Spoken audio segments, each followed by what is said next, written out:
ایک احادیث میں آتا ہے، نبی صلی اللہ علیہ وسلم نے فرمایا کہ 2 ایسے گناہ ہیں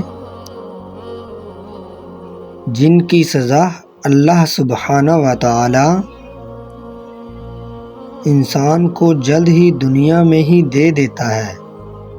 کچھ ایسے گناہ ہیں دنیا میں شاید نہیں ملیں گے لیکن آخرت میں ملیں گے اگر توبہ کے بغیر انسان دنیا سے چلا گیا۔ لیکن 2 گناہ کا ذکر کیا گیا ہے کہ 2 ایسے گناہ ہیں جو شخص بھی کرتا ہے اس کو اللہ تعالی دنیا میں بھی اس کی سزا دنیا میں دے دیتا ہے، لیکن آخرت میں ظاہر ہے وہ بھی ہوگی اگر اس نے توبہ نہیں کی۔ وہ 2 کیا ہیں؟ پہلی چیز والدین کی نافرمانی۔ جو شخص والدین کا نافرمان ہوتا ہے اس کو اللہ تعالیٰ دنیا میں ہی سزا دے دیتا ہے۔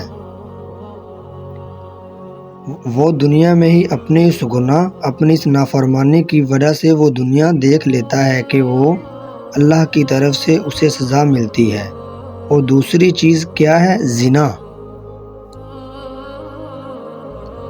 یہ ایسا گناہ ہے جس کی سزا اللہ سبحانہ و تعالی دنیا میں ہی دے دیتا ہے۔ اب بے حیا اور زنا ایسی چیز کا جس کا نقصان انسان اپنی ہی دنیا کی زندگی میں بھی دیکھ لیتا ہے۔